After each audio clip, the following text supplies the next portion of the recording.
We are continuing now some of the reasons why Rabbanim Machshirim, other Rabbanim, and educated kosher consumers do not want to rely or use practically anything from the Star K. There was a story a few years ago in Baltimore on Some Gedalia. The restaurant was closed, which versteht sich, with Some Gedalia.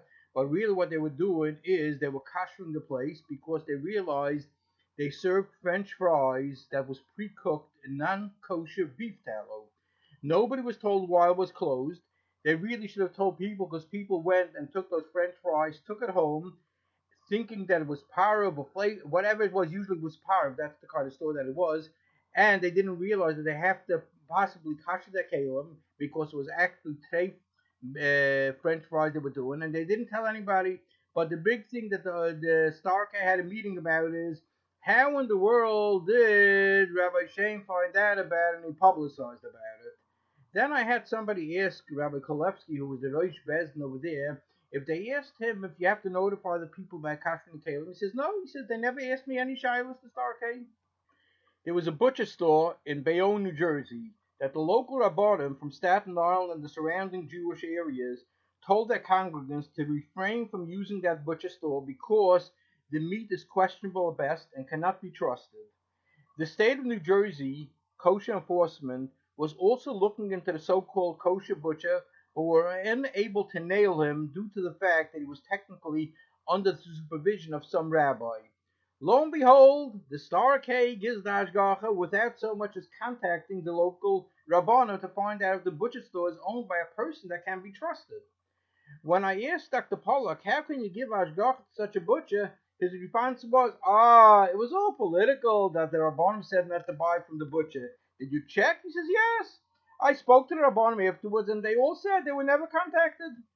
There was a non-religious Jew that had a bakery in the Maryland area, and he was under the Star K, and they let him be open to sell wholesale, because what the non-religious Jew did was he sold the bakery to his non-Jewish wife.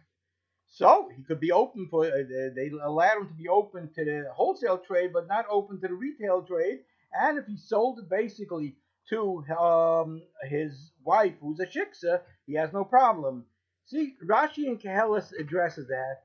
Peruk Aleph, Pasuk Yud Zayin, the Rashi says over there, Ki beroiv chachma, ad m'soymach ha-chachmasai, ve'ena misrachik min eser. I guess that's where the Star K usually heads, and we're questioning why Rabbanim and others don't want to rely on them.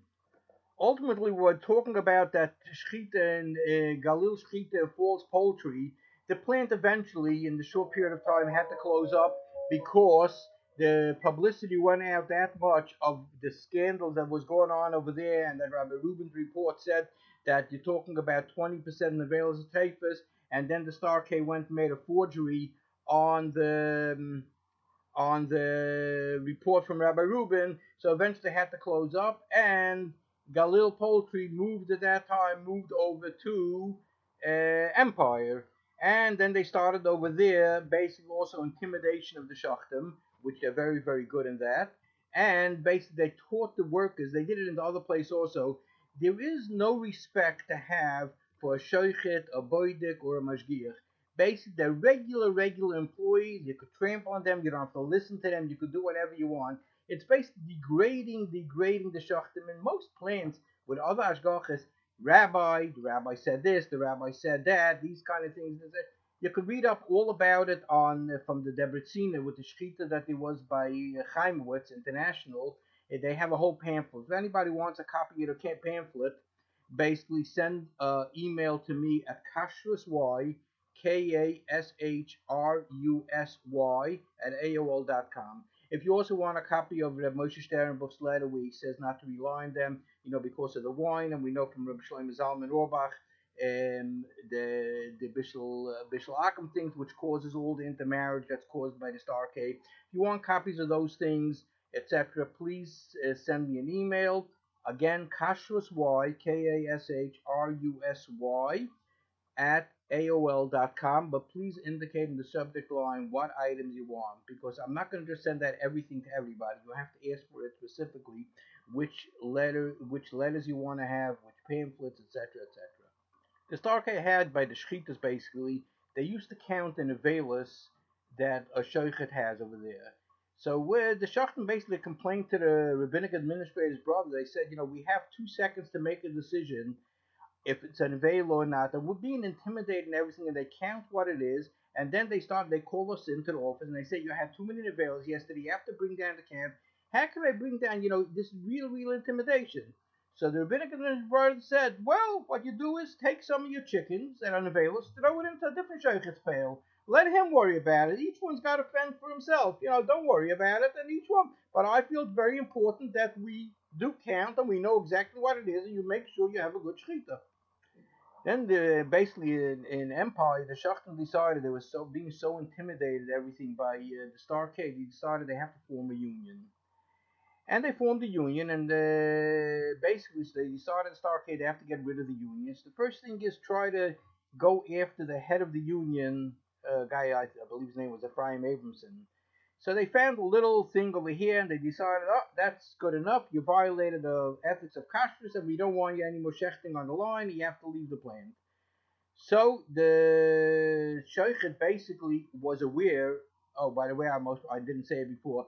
I did send 4 hazmanas from the Bezdin Koil Rabbanim, Rabbi Milinowitz was the head of it, sent to the Starkei, and they refused to come to the Torah. So basically, they were ruled to be a Masar of Ladin. So when this Abramson decided he wants to go to court with them, his question was, does he have to go to the Torah first? And I gave him a copy of the Hazmanis that was sent out, and he went and he asked his Rav, and his Rav says, no, somebody that's Masar of Ladin, you don't have to go to Bezdin with him, you can go straight to court. And basically I was taken as the expert witness to testify on behalf of the Shoichet that it was not a violation of kashrus, etc. And they had me on the deposition there for about 8 hours. And ultimately, the Starcade insurance company or whoever else it was together with them had to pay out $500,000 to the Shoichet. Then they went and they sent the Hazmana to Bezdin of Beis Yosef Bezdin, which is, by the way, we'll get into that another time, to demand back the money that it costed them to pay out for these things and all their expenses. And he didn't bother answering because basically somebody that's a Masad of Ladin doesn't go to the Torah. You don't have to go with him to the Torah. Very simple. There was a company called Nordica Cheese Company, which was under the Starkei, and listed as a Chol Yisrael product. And Yeshiva people in Lakewood said that something doesn't add up over here with this thing being Chol Yisrael. At a later date, they discovered that the cheese itself is Chol Stam, Chol Vakum, whatever you want to call it, but it was creamed with Chol Yisrael. And once it was creamed with Chol Yisrael, the Starkei felt they could call the cheese Chol Yisrael, and the people were using it so-called as Chol Yisrael without being aware of this little chachma that if you creamed it, and I don't know where they got this kind of thing, that if you cream it with Chol Yisrael, it becomes Chol Yisrael. Then there was a Romano cheese, a distributor of Romano cheese. Somebody contacted, regarding the Romano cheese, contacted a large distributor that he needs Romano cheese, but he doesn't need it to be from Chol Yisrael, he needs Chol Stam. The distributor says that they can't get from that Romano cheese from Europe under the OU because it can't meet the OU criteria. But if you want, we could get it Starkei approved, even though it's not Chol Yisrael. The family of Reb Shlomo Zalman Auerbach published Halichas Shlomo, the Yom Tov edition, and they had in there the discussion that I had with Reb Shlomo Zalman regarding Bishul Yisrael, etc., longer discussion, where he addressed over there that the cause, the Starkei's Heptaron installing a light bulb in an oven with a battery to consider Bishul Yisrael. So Reb Shlomo Zalman says that is one of the biggest causes of intermarriage. So the Starkei, when it was printed over there, the Starkei had the nerve that they got a hold of the Halichas Shlomo. They doctored those 2 pages to come up with a whole different thing that it says there. Then they went to Hershey Friedman and they got him to publish a Friedman edition that didn't have that part in there because they didn't want anybody to know that Shlomo Zalman says that the Starkei is the cause of a lot of intermarriage all over. Say with the wine, Rav Sternbuch addresses, and with the Bishul Yisrael thing that Rav Shlomo Zalman. So they went and did that, and they put out all over, removed the other ones from Bate Madrashim and on bookstores and everything else, and put in the Friedman edition. Poor Hershey Friedman. Why was the Star K acceptable by the Fruma Oilam and the Yeshiva Light, so called as our type of Ashgacha? Because in the beginning, the Star K did not give any Ashgacha to Chol of Stam, Chol of Akum, only Chol Yisrael. So everybody thought, oh, this is one of the what we're really looking for. But it was all a ruse, because eventually, when the Star K realized how much money there is in the Chol of Akum market, they were looking for a Shabbos guy that could cover for them. That's not that they're giving on Cholovakim, and they found basically Young Israel to go along with that. They throw them a couple of bucks over there a year, but they run the whole thing. Young Israel has no idea what it is. It's not their people. It's all run out of the Baltimore Star K office, the whole thing. I was in, I believe it was the Philippines. I was there doing Ashgacha, so Shabbos I was in a hotel, and somebody knocks on my door. Okay, and you open up the door. It's a particular rabbi. He's also here for Ashgacha. And after talking to him a few minutes, I realized right away for which Ashgacha he's there. It didn't take long to figure out, because they basically, the Star K tries to take, even people, other Mashgichim tell me when they meet somebody on the plane, you talk to him for a few minutes, you could realize right away if he's a Star K Mashgiach, when basically you see it, they try to take robots, guys, that's not going to chap. Nobody street smart doesn't chap what's going on. As it goes, they pay very little. You pay peanuts, you know what you get. But the kid says, so that one tells me, let me introduce you. I was here a number of times. Let me introduce you over here to the hotel. I'll get you hot water for coffee, etc. I say, and then he says, you could get the guy to go up on the tree. They'll get you down some coconuts, fresh coconuts, soft coconuts. Okay? I say, where do you get hot water over here for coffee? He says, over here, everything, for a couple of cents. You give a guy to go into the kitchen in the hotel over there. He'll bring you hot water. So he says, okay. So he goes, he brings out a cup of hot water. I say, 1 second. Could you show me where you got the hot water from? He says, over there. I'll go to the chef. So I say, I want to see where it comes from. So I go over there, and I'm looking for an urn. Lo and behold, I find they have what's called a stock pot, that they have hot water constantly on the stove. When the chef or any of the workers need hot water for a thing, they take their ladle that they just had in the other tray for food, whatever it is, milk, fleischiks, everything else like it.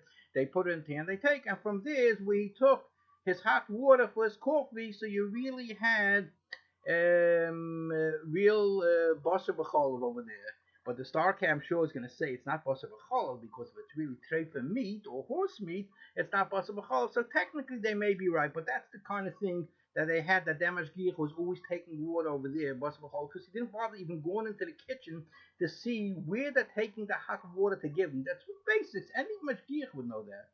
Then we had some coconuts. I said, how do you open up the coconut? He said, I sent it into the kitchen. So I go in with the guy into the kitchen to see how to do it, and the chef takes his big butcher knife, and the coconuts over there are much softer than the ones we have, which is very hard that you need a hammer to break it.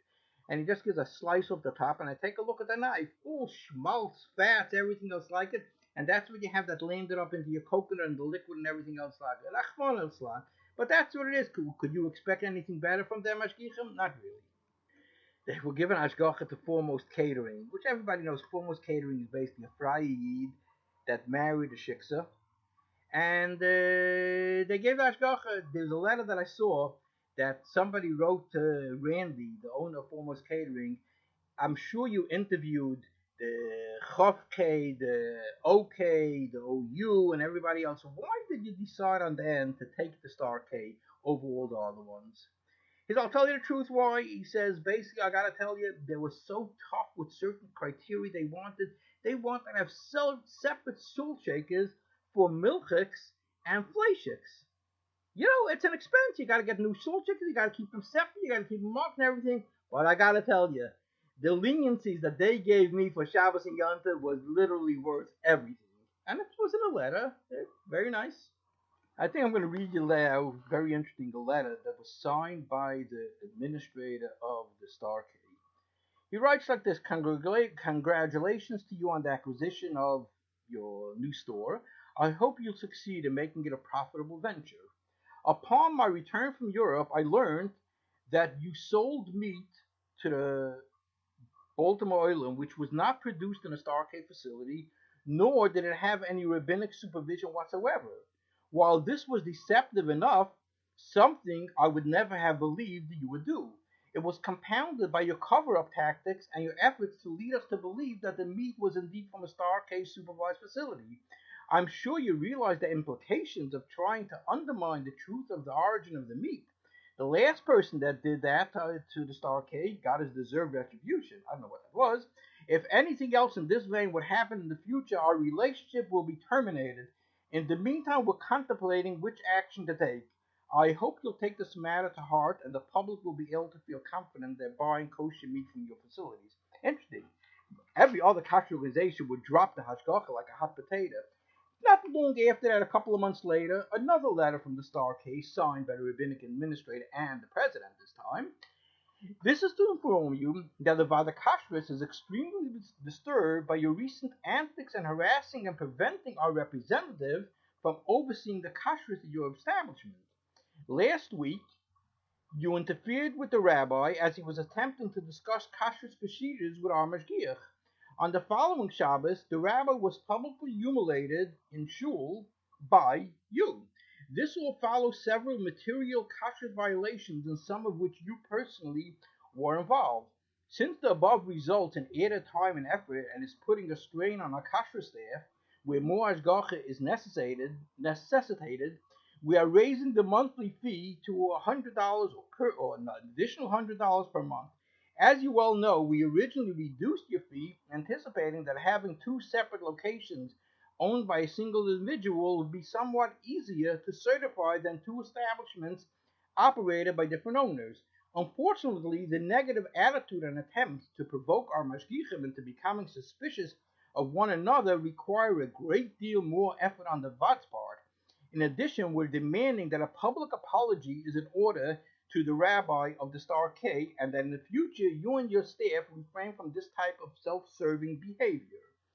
There's a third thing, that there was a notice that went up in the store that anybody that bought beef bones between this date and this time and this date and this time should please call up the Vada Kashrus, because it was determined that those bones were treif. Interesting.